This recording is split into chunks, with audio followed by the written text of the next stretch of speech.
Assalamualaikum warahmatullahi wabarakatuh dan selamat jumpa para sahabat channel Audio Alifariki.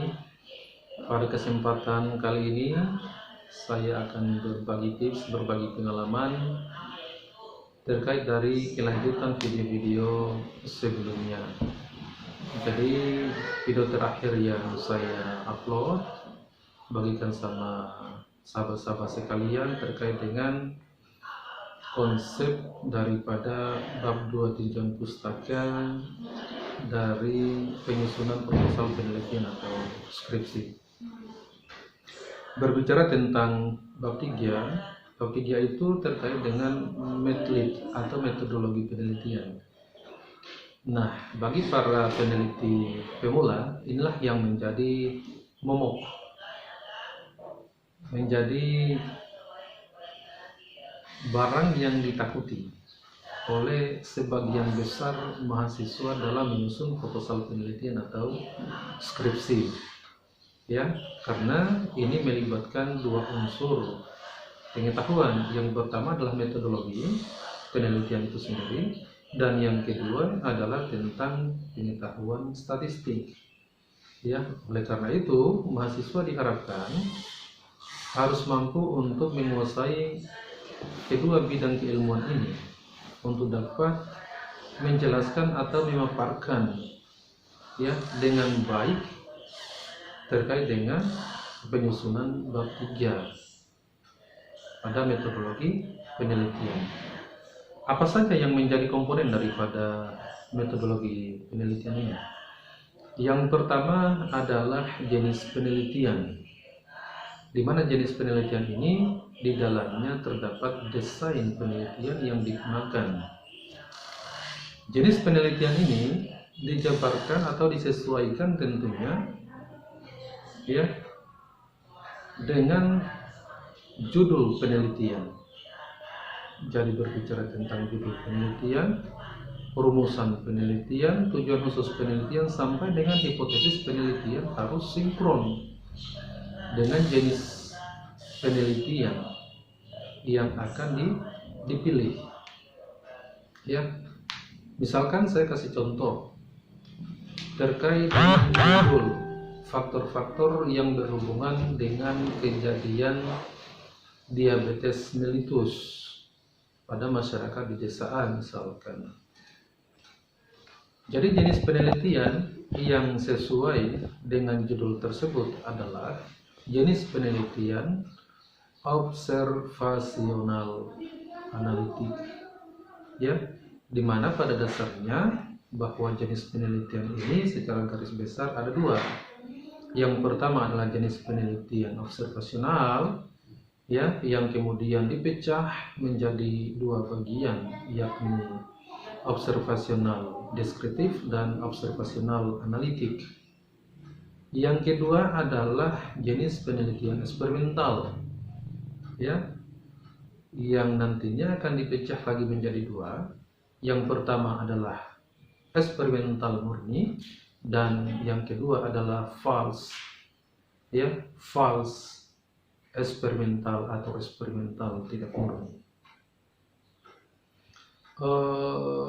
Terkait dengan contoh daripada jenis penelitian eksperimental, ya, misalkan, ya, ketika kita ingin melihat pengaruh atau efektivitas daripada sebuah tindakan, ya, efektivitas sebuah tindakan atau intervensi, ya, itu masuk dalam ranah jenis penelitian eksperimental, ya.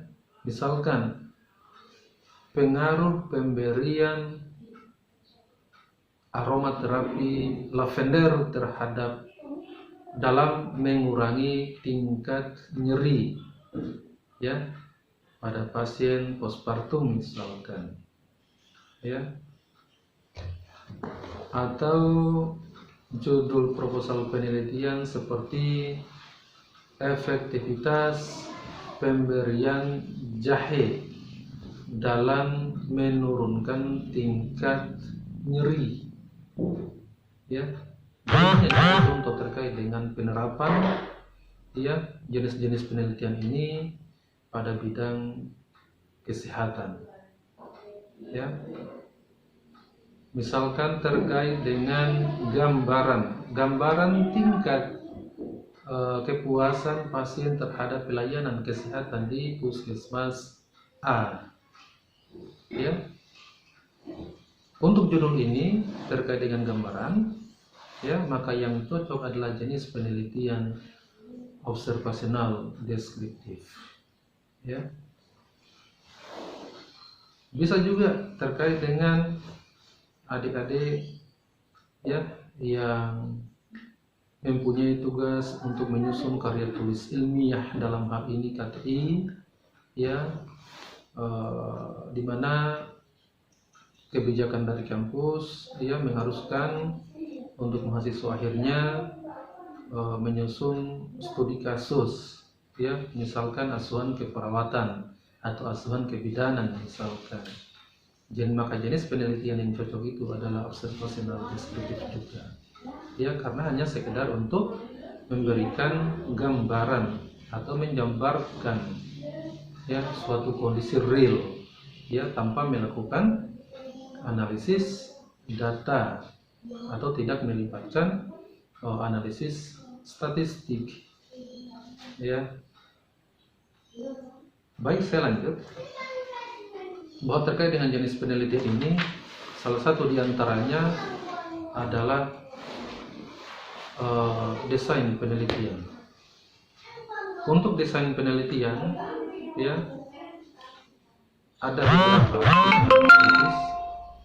Yang pertama adalah desain penelitian observasional atau studi observasional. Nah, ini diperuntukkan untuk jenis-jenis penelitian yang hanya mencari gambaran atau menggambarkan situasi dalam kondisi real ya terhadap satu atau beberapa variabel, termasuk tadi di dalamnya studi pelaksanaan asuhan keperawatan atau asuhan kebidanan pada pasien atau penderita untuk penyakit tertentu. Ya, kalau jenis penelitian koroksional misalkan, ya atau pendekatan koroksional, ini banyak digunakan oleh mahasiswa juga untuk mengetahui atau ketika judul, rumusan, tujuan, hipotesis penelitian itu berbentuk hubungan. Ya, misalkan ya untuk jenis penelitian yang bertujuan untuk mengetahui hubungan antara variabel A dan variabel B, ya tingkat kecemasan pasien dan angka kematian misalkan, ya maka desain yang digunakan sangat cocok adalah desain koroksional. Ya, yang kedua, desain yang kedua adalah desain kohort. Nah, desain kohort menggunakan pendekatan ya prospektif, ya artinya bahwa efek ya atau variabel dependen atau variabel disebut sebagai variabel efek ini belum terjadi. Jadi si peneliti ini melakukan follow up. Ya, banyak penelitian di luar negeri yang menggunakan desain kohort ini, ya menggunakan pendekatan prospektif. Kemudian ini digunakan ya untuk mengetahui dampak daripada faktor risiko terhadap kejadian variabel efek atau penyakit misalkan. Yang ketiga adalah desain case control. Ini menggunakan pendekatan retrospektif. Ya, retrospektif itu adalah back, ya melakukan penelusuran ke belakang terhadap faktor risiko. Jadi misalkan ada proposal atau skripsi penelitian dengan judul faktor risiko kejadian penyakit jantung koroner misalkan, maka yang digunakan adalah desain case control, ya. Dimana desain case control ini adalah kita berawal dari terjadinya efek, kemudian si peneliti melakukan penelusuran, ya, ke belakang terhadap ada tidaknya faktor risiko yang menjadi penyebab daripada efek atau variabel dependen yang terjadi sekarang. Ya, jadi saya kira untuk jenis-jenis desain ini, ya, terkait dengan studi observasional deskriptif maupun analitik, ya, sudah jelas. Ya, yang pertama tadi itu adalah studi observasional atau pendekatan observasional. Yang kedua adalah pendekatan kohort, dan yang ketiga adalah pendekatan korelasional, dan yang keempat adalah pendekatan case control. Ya, kalau misalkan ada pertanyaan terkait dengan keempat desain pada jenis penelitian observasional ini, nanti melalui WA atau Facebook, ya, nanti bisa kita diskusikan. Dan yang terakhir adalah jenis penelitian eksperimental. Ini juga mempunyai pendekatan, ya. Misalkan ada jenis penelitian eksperimental, ya, di mana sampel berdiri sendiri, ya, tanpa ada kontrol atau kelompok kontrol, ya. Dia murni, ya, murni satu kelompok. Misalkan, ya, pada jenis penelitian yang berjudul pengaruh pemberian ramuan jahe dalam menurunkan tingkat keparahan gastritis misalkan, pada satu sampel saja, ya, pada satu sampel. Jadi yang dilihat adalah pengaruh daripada intervensi, ya, terhadap satu variabel, ya, pada satu responden atau sampel. Ada juga jenis penelitian misalkan yang membanding-bandingkan, ya, dia menggunakan kelompok kontrol. Misalkan efektivitas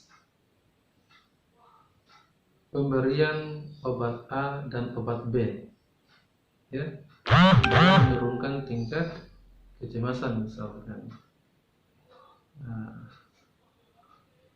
Atau misalkan, ya, saya berikan contoh yang lain, efektivitas, ya, atau penurunan kadar Hb pada pasien, ya, pada pasien yang menderita gastritis dan pada pasien yang menderita penyakit liver misalkan, ya, itu ada kontrolnya juga, ya. Atau misalkan jenis penelitian, ya, jenis penelitian yang hanya menggunakan satu kelompok kontrol, ya, untuk satu intervensi, dan satu kelompok lainnya tidak diberikan intervensi, ya. Jadi ada dua sampel yang berbeda, itu menggunakan kontrol, ya. Oke, baik. Untuk sistematika, ya, komponen kedua adalah tempat dan waktu pelaksanaan penelitian. Ini sangat jelas juga, ya. Ini sangat jelas tentang lokus atau lokasi penelitian di mana dilaksanakan. Misalkan di puskesmas kah, di komunitas kah, di rumah sakit kah, di pelabuhan kah, bandar kah, atau lain sebagainya. Ya.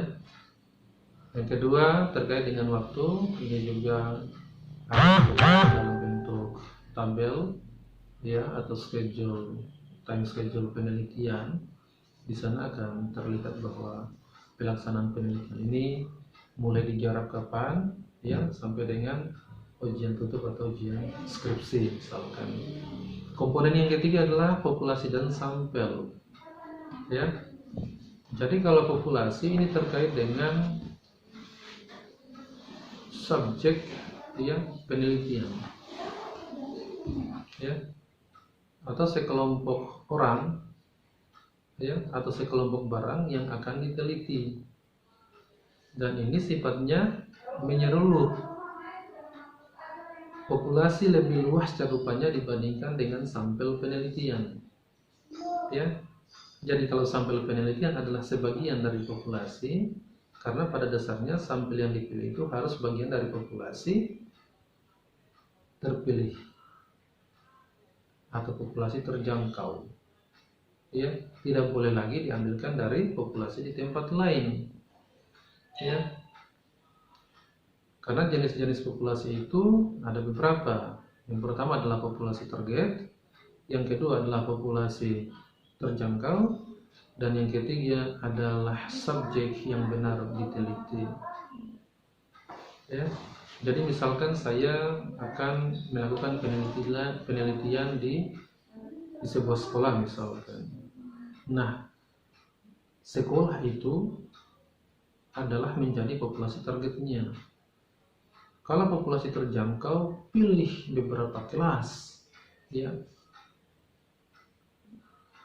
dari sekolah itu, misalkan kelas 1 atau kelas 2, kelas 3 misalkan, ya, pilih salah satunya, ya, mana yang akan dijadikan sebagai populasi atau lokasi penelitian, ya.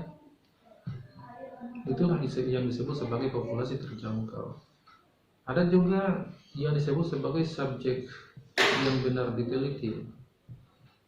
Kenapa subjek yang benar diteliti? Karena misalkan kita telah menetapkan pilihan pada kelas A misalkan. Nah, di dalam kelas A itu belum tentu secara keseluruhan juga, ya, akan diteliti. Misalkan kita harus lihat, ya, kesesuaian daripada calon atau sampel atau calon responden tadi dengan kriteria sampelnya. Kalau misalkan tidak sesuai dengan kriteria sampel, ya maka harus dikeluarkan atau di-exclude, ya. Ada juga misalkan dia sudah terpilih, sampel yang sudah terpilih, tetapi dia tidak bersedia, si sampel tadi tidak bersedia untuk berpartisipasi dalam penelitian. Oleh karena itu dia harus dikeluarkan juga, ya. Ada juga sampel atau sampel yang sudah bersedia untuk ikut berpartisipasi dalam penelitian. Itu yang disebut sebagai responden. Tetapi mengalami drop out pada saat proses penelitian berlangsung, ya. Apakah karena alasan sakit, apakah karena alasan, ya, pindah tempat tinggal misalkan, ya, sehingga dia tidak ikut lagi dalam penelitian yang dilakukan, ya. Jadi inilah dia, ya, keunikan daripada proses penelitian.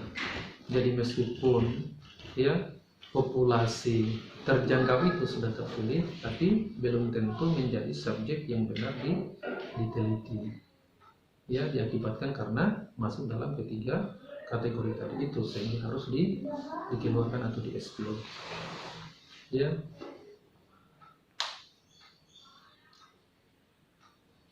Kemudian terkait dengan pemilihan sampel penelitian, biasanya kita menerapkan kriteria untuk melakukan screening, ya. Ini juga dilakukan untuk mengurangi terjadinya bias dalam penelitian.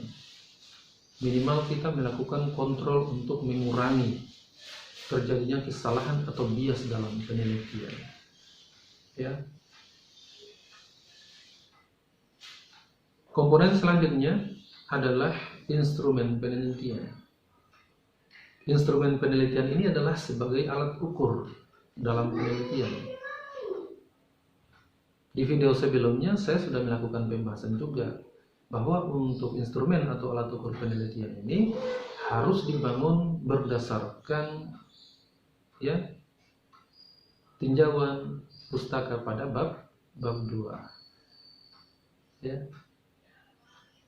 Banyak kemudian juga mahasiswa yang tidak mau repot dalam hal menyusun atau membangun suatu instrumen atau alat ukur penelitian. Jadi dia hanya melakukan pencarian pada jurnal-jurnal atau proposal non-publikasi, kemudian alat ukur yang disesuai berdasarkan asumsi daripada peneliti itu atau mahasiswa kemudian diambil, dan itu dijadikan sebagai alat ukur atau instrumen dalam penelitian yang dilakukan. Hal-hal seperti itu juga ya diperbolehkan, dengan catatan ya bahwa komponen pertanyaan yang ada di dalam instrumen atau alat ukur itu harus benar-benar ada di dalam tinjauan pustaka, terutama pada komponen variabel. Ya. Kemudian syarat penggunaan daripada alat ukur yang sudah disusun harus melalui tahapan uji. Ya. Jadi jangan sekali-kali ya menggunakan instrumen atau alat ukur penelitian itu kemudian belum melalui tahapan uji coba ya untuk mengetahui ya keabsahan atau validitas daripada alat ukur. Yang kedua adalah reliabilitas daripada alat ukur. Ya. Jadi kedua komponen itu harus dilakukan ketika seorang mahasiswa setelah melakukan penetapan instrumen atau menyusun instrumen penelitian. Harus diuji coba terlebih dahulu. Ya. Harus dilakukan uji coba terlebih dahulu. Apakah valid, apakah reliabilitas. Ya, terkait dengan bagaimana indikator daripada validitas dan reliabilitas nanti akan saya jelaskan pada video selanjutnya. Ya, silakan diikuti saja konten-konten atau video yang saya upload pada akun channel Laude dan Farid. Kemudian komponen selanjutnya adalah jenis data atau sumber data, ya tepatnya sumber data. Jadi terkait dengan keberadaan daripada data dalam penelitian ini bersumber dari yang pertama adalah data primer dan yang kedua adalah data sekunder. Apa yang menjadi perbedaan daripada data primer dan data sekunder? Kalau data primer itu adalah data-data yang kita peroleh langsung dari sumber primer. Ya, misalkan saya mau melakukan penelitian terkait dengan kualitas ya atau tingkat kepuasan daripada pasien. Maka data yang saya ambil ya dengan cara melakukan wawancara langsung terhadap si pasien itu atau si penderita. Ya. Maka data yang saya peroleh tadi dari hasil wawancara disebut sebagai data primer. Ya.